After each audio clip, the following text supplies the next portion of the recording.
Hey guys, welcome back to my channel, The Black Accountant. It's your boy Mo, and if you haven't already done so, you know the drill. Go ahead and like, comment, subscribe. Let me know in the comments of any kind of content you want to see going forward. And most importantly, don't forget to turn on notification bells so you get notified when I drop new videos.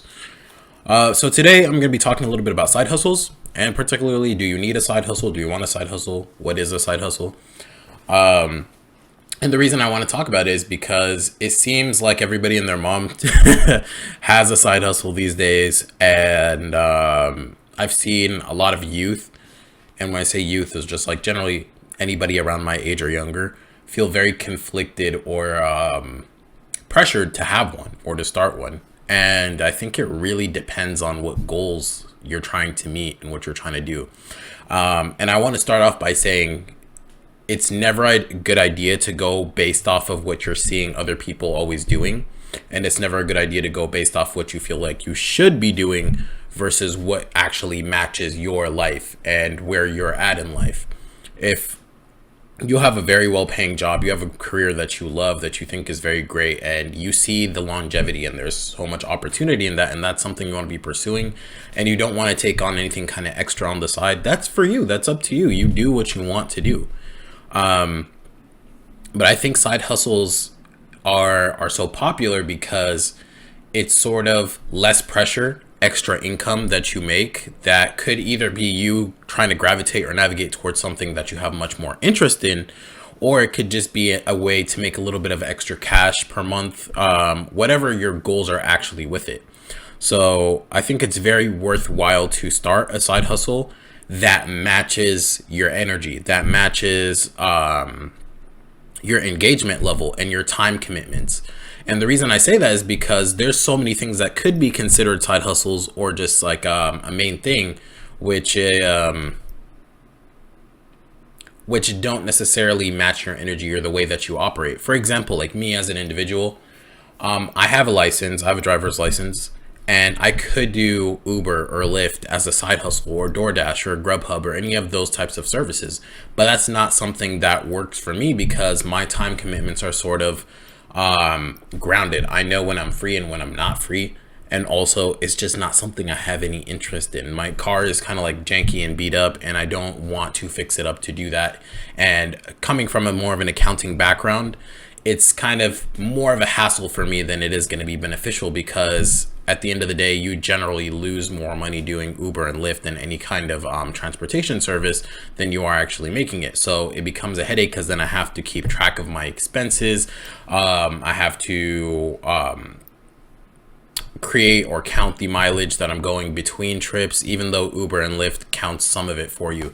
So I thought about it, and I do a side hustle like YouTube, right? This is something that's very easy for me because, or actually I don't want to say very easy. It's very easy to fit into my schedule because I record videos directly off of my Surface Pro. And like most of my videos are think pieces where I don't have to do way too much editing.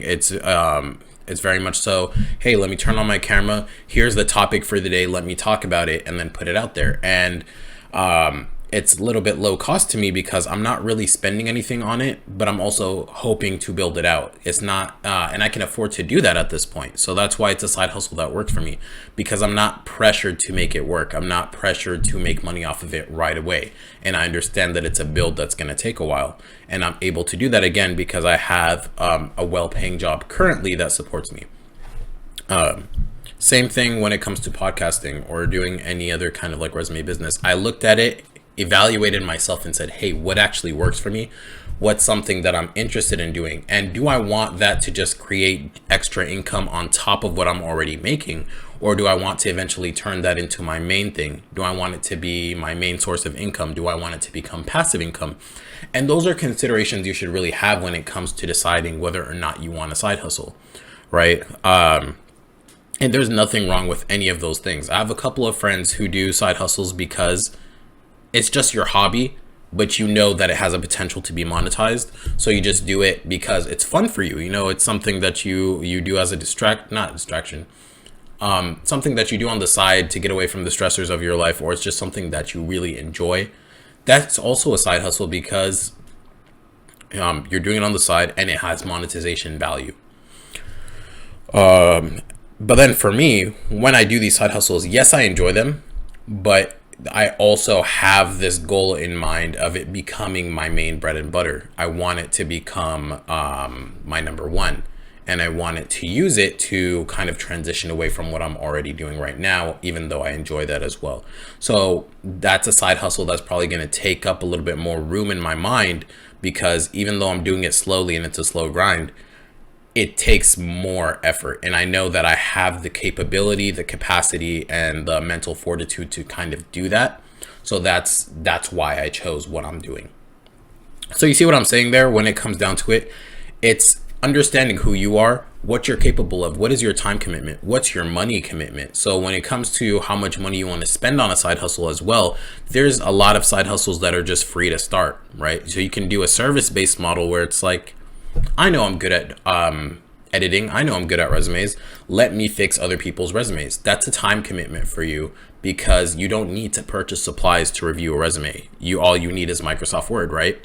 Or being able to switch it to a PDF and then just looking through that and doing those edits. Same thing if I do taxes, or I know how to do certain things like that. They have low entry level costs, because all you would really need is if you're setting up as a company, instead of just kind of like getting cash for it, then your startup cost would be something along the lines of getting a certification, getting the groundwork for an LLC, let's say, for liability, if you're doing people's taxes, or to get your C-Tech. So it comes down to understanding your time, your money. Also, your mentality is very important. How much energy are you willing to put into this? If you're not willing to put in a lot of time into it, I would say, like, it doesn't mean you can't start a side hustle. It just means that you need to start a side hustle that you can just kind of come back to whenever you want to or need to. And doesn't have like this overwhelming or looming sense of, I need to make this work, because then you can kind of create and shift the schedule that really just works for you in all aspects. So when it comes down to it, it's very worthwhile to start, but also you have to really evaluate what is the need, what is the goal with this, because any decision you make in your life needs to have that consideration. Otherwise, it's aimless. It will never take off, because things don't just happen by accident or by chance, no matter how much you think they are. Same way you look at Instagram influencers or TikTok influencers and think like, oh yeah, they got it lucky, like people just happen to cross their content. No. These are very well thought out things. Everything requires strategy. So when you see people popping up on your Instagram page that have all these likes and followers, etc., they follow a formula. They know or look up when are the best times to post. What type of content are my viewers looking for? How do I create engagement?